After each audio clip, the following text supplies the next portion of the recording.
Children, see question number 20 of miscellaneous exercise 5. It is saying that using the fact sine of a plus b is equal to sine a cos b plus cos a sin b. This is a trigonometric identity which you know. And using derivatives, differentiation, obtain the sum formula for cosine. ठीक है, आपको जो है इसकी help से cosine के लिए आपको फॉर्मूला निकालना है, सम फॉर्मूला. ठीक है, सो जैसे आपका sum formula for sine is sine A plus B equals to sine A cos B plus cos A sine B. Now you have to obtain for cos A plus B. Sum formula for cosine is cos A plus B whose right hand side is cos a cos b minus sin a sin b. That we have to obtain using this given formula and using differentiation. तो आपको पता है कि sign का derivative cos होता है ना, तो हम इस पे डिफरेंशिएशन लगाएंगे तो we will get the result.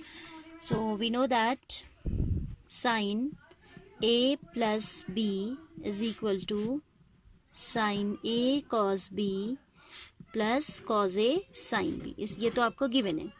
Now हम क्या कर रहे हैं, अज्यूम कर रहे हैं, assuming a and b both has the functions of t. हमने इनको दोनों को किसका फंक्शन कंसीडर कर लिया, a is a function of t as well as b is a function of t. Differentiating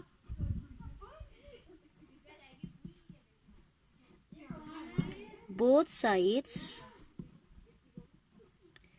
with respect to t. ठीक है, तो d by dt of sin a plus b, d by dt of sin a plus b is equal to d by dt of sin a cos b plus cos a sin b.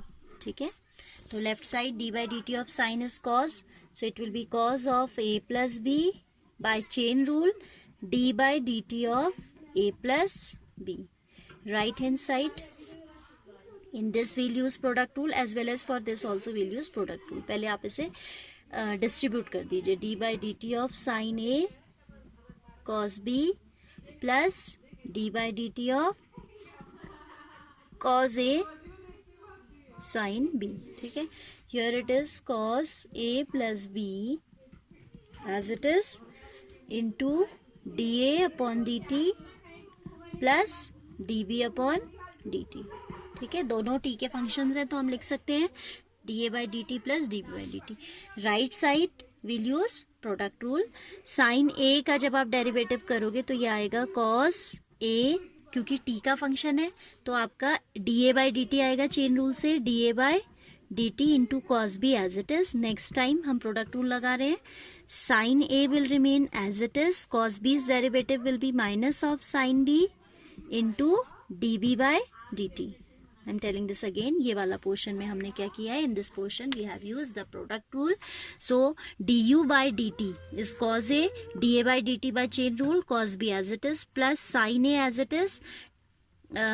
cos b's derivative will B minus of sin b, और क्योंकि t के respect में हो रहा है तो dB by dt plus the same way we will deal this term.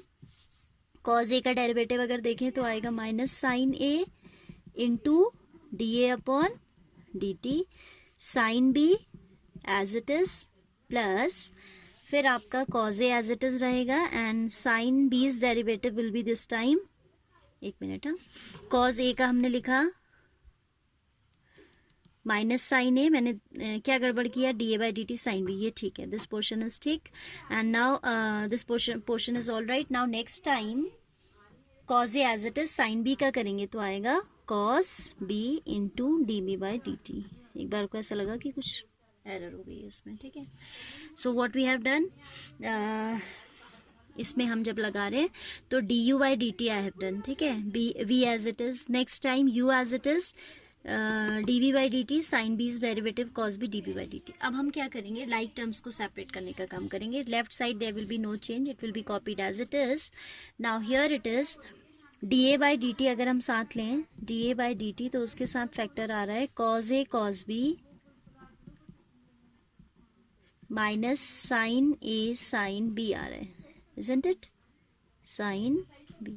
You can see this term as well as this term is containing dA by dt. dA by dt I have taken common, so I am left with cos a cos b plus minus will become minus sin a sin b.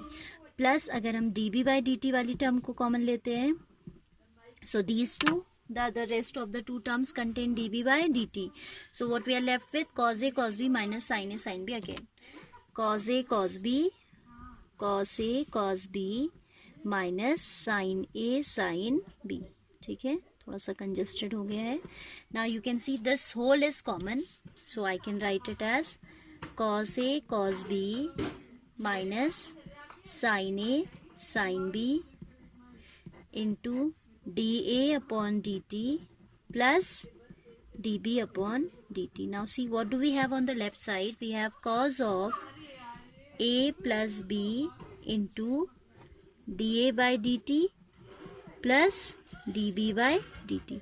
If we do comparison both sides, if we compare the terms on both sides, dA by dt plus dB by dt is in multiplication on left side, the same we have is in multiplication, we have in multiplication on right side. तो आप ये consider कर सकते हैं कि ये दोनों क्या हो गए, कैंसिल हो गए, and we have cos of A plus B equals to cos A cos B minus sin A sin B. That is the required sum formula for cosine which we have to obtain with the help of differentiation. ठीक है, तो हम जो लेकर चले थे उसी में हमने differentiate किया, तो हमें क्या मिला, we have obtained the sum formula for cosine and that is the required result. All right.